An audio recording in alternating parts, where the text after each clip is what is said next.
Hi everyone, welcome to Java session on arrays.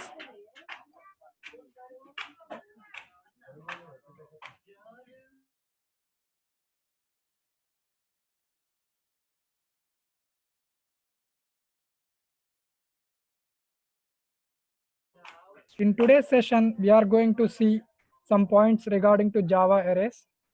Let me start with introduction. Why we need to go for arrays means if we want to store 10 subject marks, then we need 10 variables, right? If there are 100 subjects, then we need to store in 100 variables. Then the code will be lengthy and the readability of the code will be down. So in order to avoid those issues, we use arrays concept where multiple values are stored using a single variable. Okay, now observe, this is an integer array. This is an integer array which is holding maximum 10 values. Now observe, I am holding the 10 values using only single variable called ARR. It improves the readability of the code and it will be easy for us to implement our logic.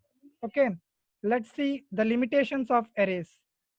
The limitations of arrays means arrays are static, means if you want to use the arrays, you need to declare its size prior to use. Means fixed size, if you specify the array size, then only you can use that. And once you specified the array, there will be no chance to modify its size. Means dynamically we cannot modify the array size. And one more limitation is arrays holds only homogeneous data. Observe, this is an integer array, right? Means which holds only integer type data. If I'm going to store some floating point data or some string data or character data, it will not accept. Okay, this is all about the introduction, why we need to go for arrays concept and what are the limitations regarding the arrays. Let me go for the next slide. Observe the array declarations. Before going to use array, we need to declare it, right? Okay, someone are raising their doubts. Let me check in the chat box.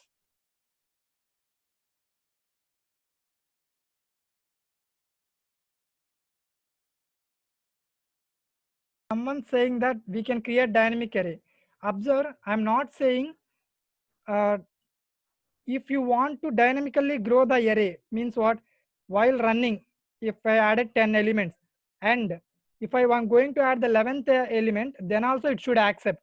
It is not going to be the case in arrays. Okay, it is possible with collections. I will discuss them in our upcoming sessions. Okay, please keep this point in mind. Arrays are static in nature. Up to what size you mention, then that much size you can use that array. And let's go here. What are the array declarations? It is a one-dimensional array declaration. Before going to use an array, we need to declare it, right? This is a integer one-dimensional array. Observe, these are all valid syntaxes. Means by changing the positions of the dimension square bracket or the reference variable, there will be no problem. These are all valid syntaxes, but this is an invalid syntax because at the time of declaration you should not specify the size. Observe this point. Don't specify the size at the time of array declaration. Okay, note down every point because we are going to discuss more points. It will be difficult if you won't note down all these points. And coming to the two-dimensional arrays, these are all valid declarations. Two subscripts means two brackets represent, it is a two-dimensional array which is mainly used to store array matrices. Okay, these are all valid syntaxes. Everything is a valid syntax. Please have a look at all these valid syntaxes. Observe, I declared a two brackets first and then the reference variable, and I put a space and I kept two brackets and a array name. First I declare the array name and then two brackets. Observe, these are all valid syntaxes. You can expect these type of questions in recruitment test related to Wipro Talent Next and Wipro Talent Hunt and many more. Okay, let me go for next slide. Observe carefully. If there are multiple arrays, you should concentrate on one point. Observe, considering dimensions before variable is valid for first variable only. Don't put it for remaining variables, which means if there are multiple arrays, then putting the dimensions first will be valid for only the first variable. Don't put it for second variable. Observe, here A is the first array, B is the second array. I am putting dimension first. For A, it is valid. This is also valid. This is also valid because A is the first variable. This is also valid. This is also valid. Now observe this one. Here A is an array, B is an array. Observe, I am putting dimensions for first for the second array also. So this is not valid. You will get invalid error, compile time error you will get. Okay. Observe in this point, P is the second array, B is the second array. Here also B is the second array. Everywhere, whenever you are considering the second array, from second array, you should not specify the dimension first. You should specify the reference variable first and then the dimension. Okay, I hope this point is clear for everyone. Respond in the chat box.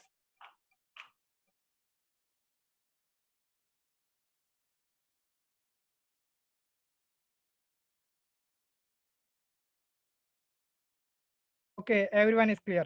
Let's go for the array creation part. How we are going to create array in Java means arrays are objects, means we need to use a new keyword to create the arrays. Okay, observe here. Integer array. I'm creating a one-dimensional integer array. Integer array x is equals to new integer array of 5. Here 5 represents the size and x is the reference variable. I am using the new keyword here, means I am creating an array object.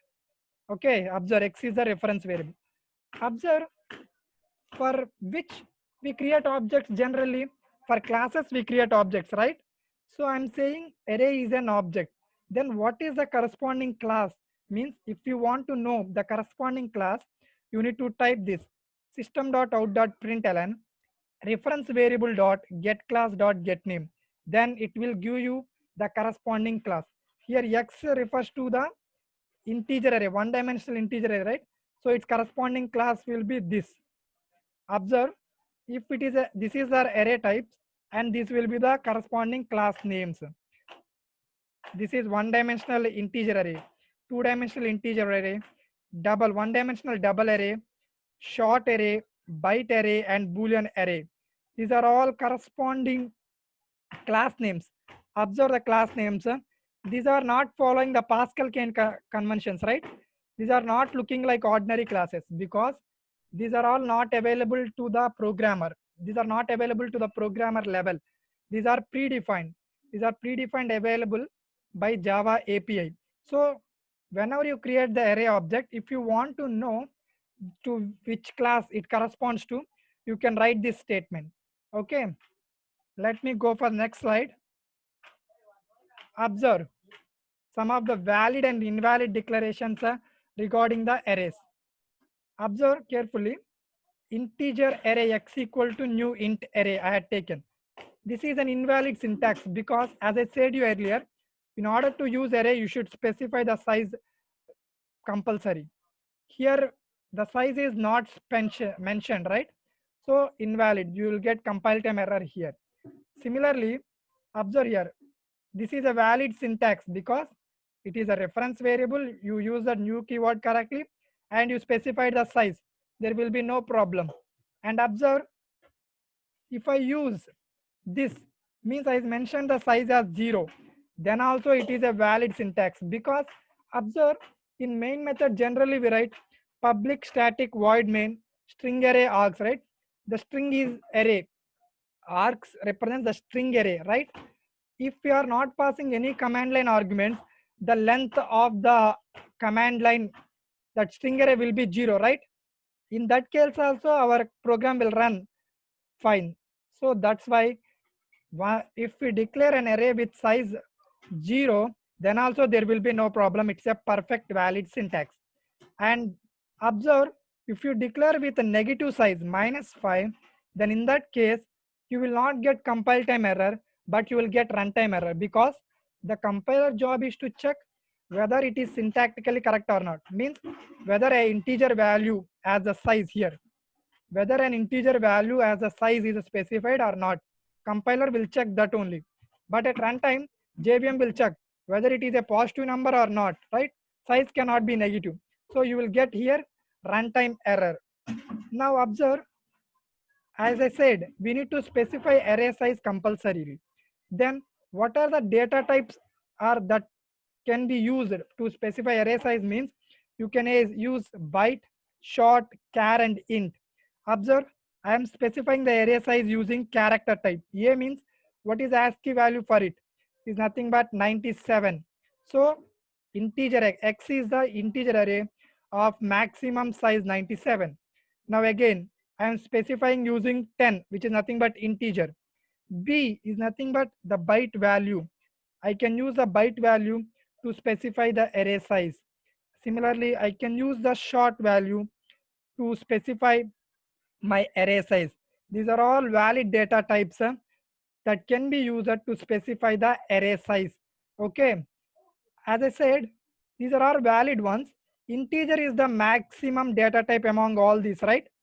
So integer will take how many bytes? 4 bytes. Then in that case, what is the maximum size of the array will be this, right? Because the maximum integer value is this, right? So we can declare in arrays, Java arrays, we can declare maximum array of size this. I hope the concept is clear for everyone. Someone are raising their doubts. Let me check the chat box.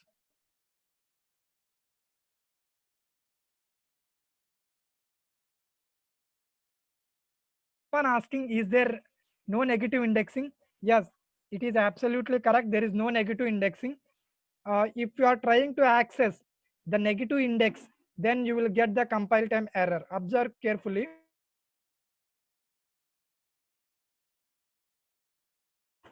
Observe carefully. If I am having an array like this, 0, 1, 2, like this, what are the indexes of these values? This is the 0th index, this is the first index, and this is the second index. If I am trying to access the array of -1, array of -1, you will not get any value. Instead, you will get the error. In Java, it is not possible. Negative indexing is not possible. But if you use same in Python, you will get the last value. If you use a -2, you will get this value in Python. But in Java, you won't get these values. You will get error. Okay, let me go for next slide. Multi-dimensional arrays. How the multi-dimensional arrays will be stored in Java means these will be stored in arrays of arrays format, not the matrix format. Because if you store matrix format, there will be a memory loss. There will be some memory wastage will occur. Observe carefully. If I want to store in row 1, I want 2 values only. Row 2, I want 1 value. Row 3, I want 3 values. If I take as a 3 by 3 matrix, observe, if I take as 3 by 3 matrix, now this will be memory wastage for me. This will be memory wastage for me, right? So Java arrays will not follow matrix format, will follow arrays of arrays. Means inside array, one more array. Like this nested arrays concept will come to picture here. Observe, I am taking X here. X is a two-dimensional array I mentioned, where 3 is the base size. Means take a two-dimensional array having 3 rows.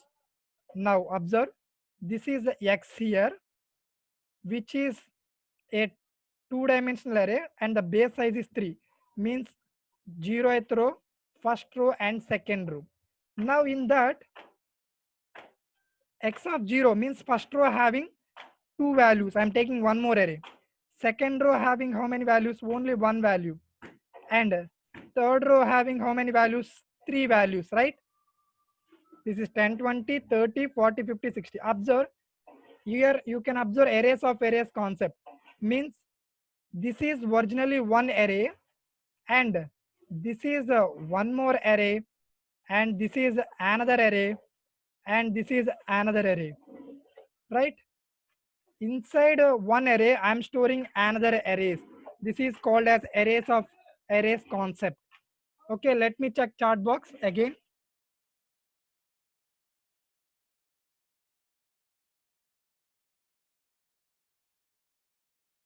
Someone asking why array starts with 0. Not only 0, you can take any value in array, but the index will start from 0. Okay, keep this point in mind. Array index will always start from 0. Now observe, this is all about arrays concept. Here you can observe one point. While creating arrays of arrays, you no need to specify all sizes at a time. First you specify base size, and later you can specify the elements size manually. Okay, this is all about arrays concept. And someone raising the doubts again, let me check chart box again.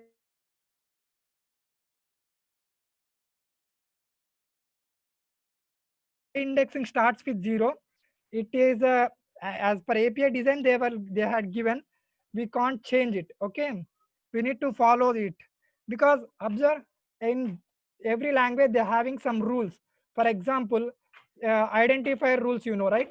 Identifier should start with alphabet. Why can't I start with number? Means you can't do anything. You just need to satisfy the rules specified by the Java API. Okay, observe this point. Array initialization means how you are going to initialize the array, means what are the values you are going to initialize. Means observe, here I am taking a one dimensional array, integer array x, which is of size 3.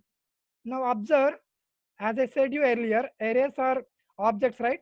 So x is the reference variable, which is referring to a one dimensional array object. This is an array object, one dimensional array object. And observe the indexes. This is the 0th index, first index, and second index. And whenever you are printing x, x is a reference variable, right? So you won't get any value. You will get like this, because x is of type what type? X is of one dimensional integer. Because as I said you earlier, observe this point. If it is a one dimensional integer array, the corresponding class is this, right? You will get like this. Okay, if you print x of 0, means what? Now you will get the value 0. Okay, if you go for two dimensional arrays, same concept. Two dimensional means what? Array of arrays. X is referring to a array which is a base size 2. This is the base size of the array. Means two elements you have. This is index 0 and index 1. Now observe, the first element of x is one more array, means first row, which is of size 3, which is of size 3. Every element in x is of size 3. Now the second element is also an array of size 3. What is these indexes? This index is 0, 1, 2. These indexes are 0, 1, 2. Okay. Now observe, whenever I'm printing system.out.println x, x is what? It is a reference type of a two-dimensional array. So in that case, what you will get is this square bracket I, because it is of type two-dimensional integer array. Whenever you are printing x of 0, x of 0 means what? It is nothing but a reference, right? Reference to what? It is a reference to one-dimensional array here. Now you will get this. This is one-dimensional array. If you are trying to print x of 0, 0, x of 0, 0 means you will get the actual value, means 0. Why you will get 0 means the default value will be given to the arrays. Now observe integer array, right? The default value for integer array is 0. I hope this concept is also clear for everyone. Let me go for next slide and let me check the chat box again.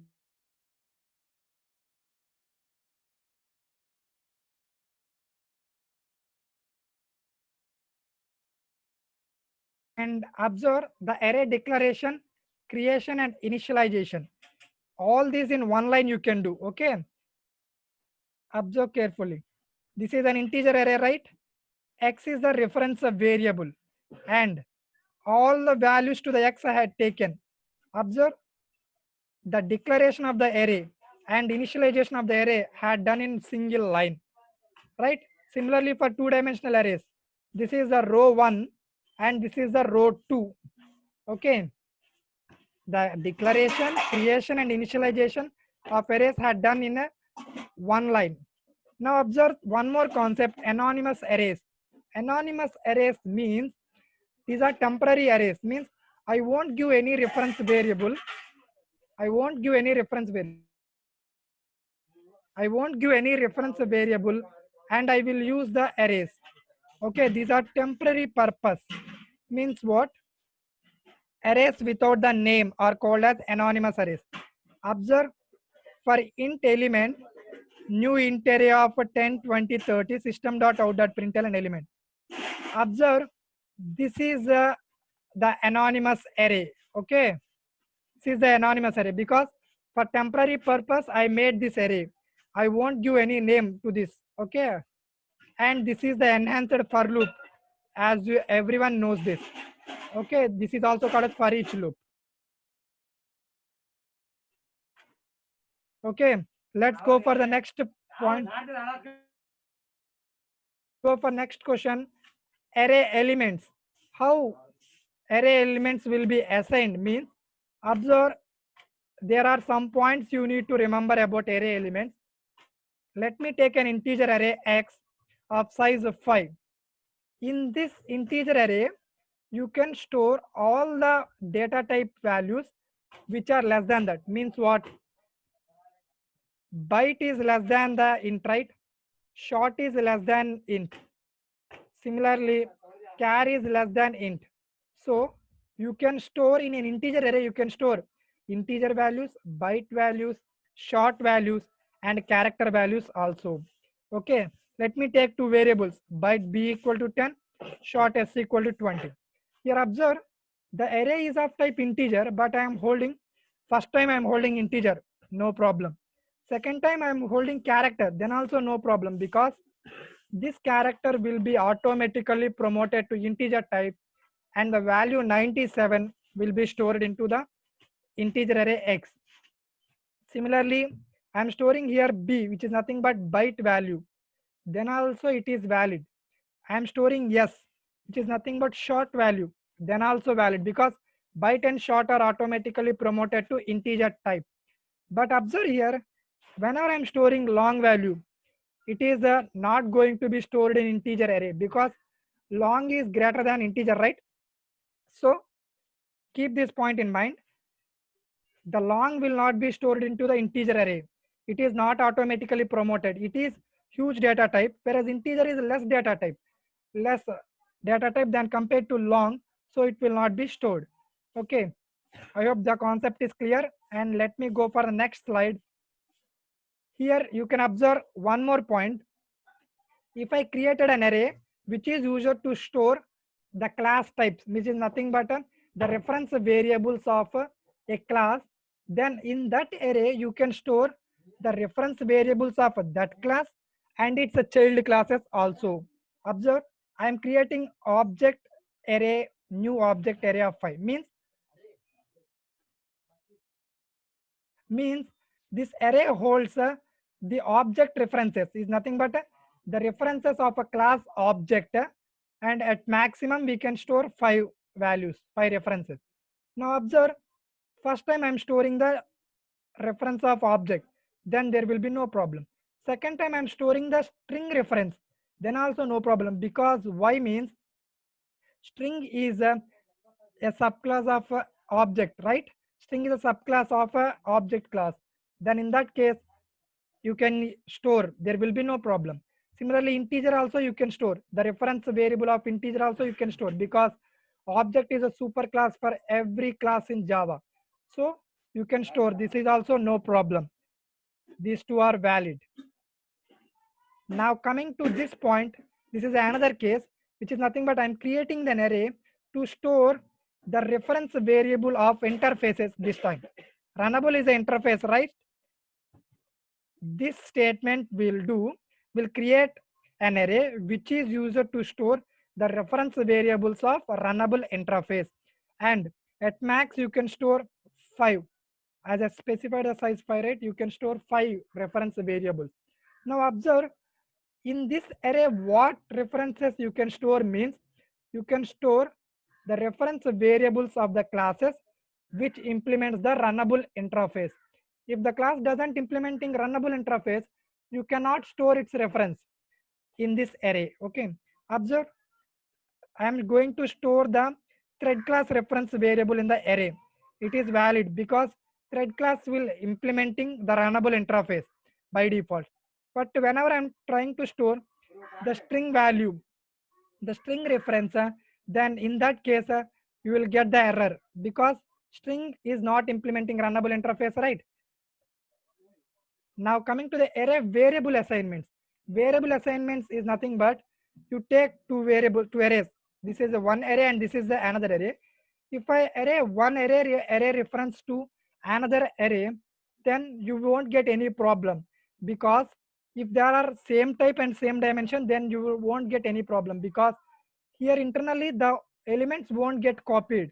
Instead, the references are just reassigned. Okay, observe carefully. This is an array, right? This is a.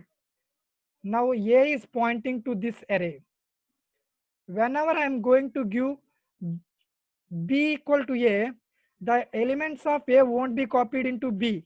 Instead, the reference variable b will also will also refers to this array itself. Okay, so then there will be no problem, right? Observe the point carefully. Whenever we are assigning one array variable to another, internally elements won't be copied, just references are reassigned. Both the dimensions and the array type need to be matched.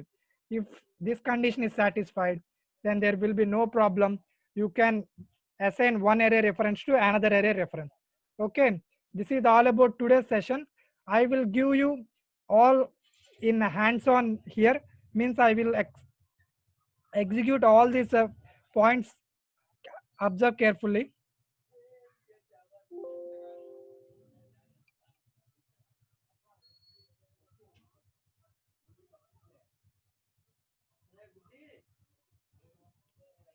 First observe here, array example 1. I am going to open this. See this example. These are all valid declarations, right? As I said you earlier. But this is a invalid because at the time of declaration, I specified the size. It is an invalid declaration. Now, and these are all valid declarations. Once I will come run this, you can see. Okay. Now Java C array example 1 dot Java. Okay, you can observe here, you are getting the error because you specified the size at the time of declaration. Now observe carefully. Observe carefully. Here I will remove this size. I will save this and I will run this again. I will compile this again. Okay, some errors. Let me check the errors. Okay, you are okay. Let me remove all these things.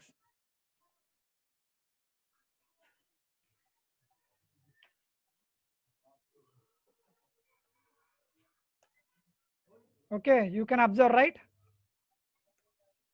See, observe. Java C array example 1 dot Java. It compiles fine because everything is valid here. Okay, let me go for the next one. The second one, the second example. See the second example. These are all valid syntaxes, right? But the last one is invalid because, as I said, from second variable onwards, don't specify the dimension first. Okay, let me save and run this example 2. Array example 2 dot Java. Observe in this line you are getting the error because you specified the dimension first. Just remove the dimension and specify the dimension after onwards. Now check this. Okay, let me remove this line. Let me save and let me open the command prompt and run here.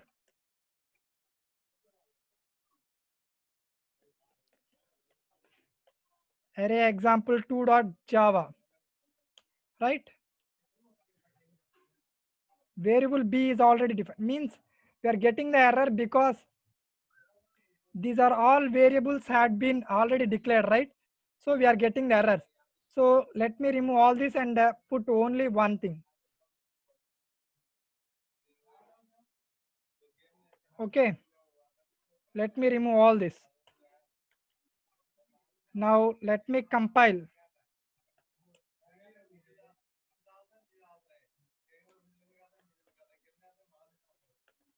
Array example 2.java, right? It compiles fine.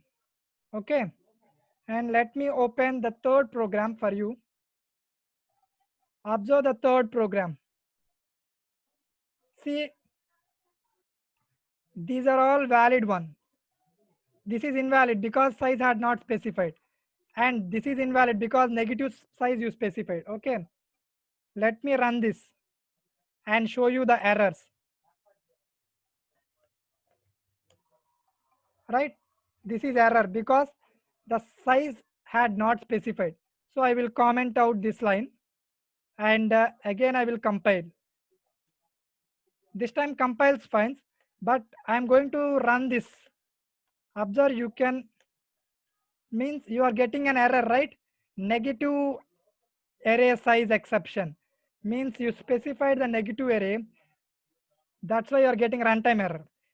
Let me comment this also and let me compile and run this time.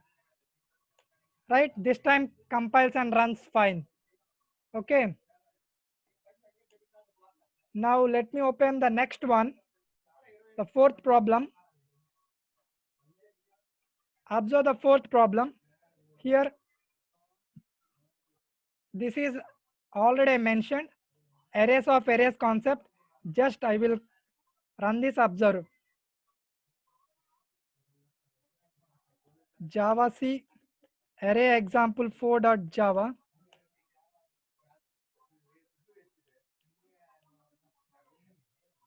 Array required, but integer has been specified. Okay, let me check the code.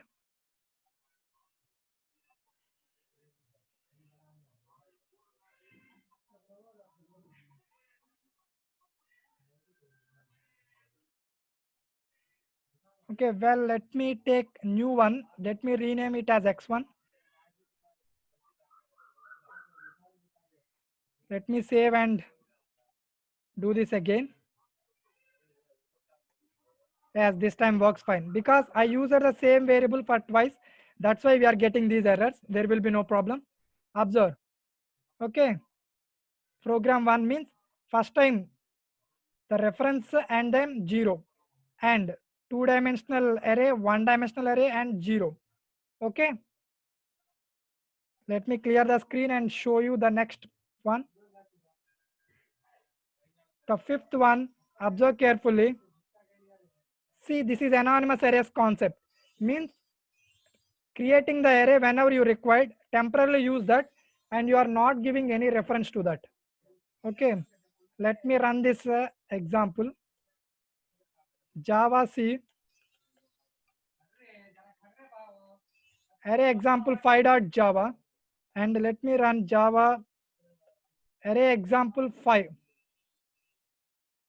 Okay, see, observe, right? Anonymous array, you got the elements of the array. Now let me open the next one. Sixth example, observe carefully. This is a what are the elements you can store in the array, right? Object array means the references of object and it's a child class references. Runnable interface, the class references which are implementing the runnable interface, you can store. Here you will get the error because string class is not implementing runnable, right?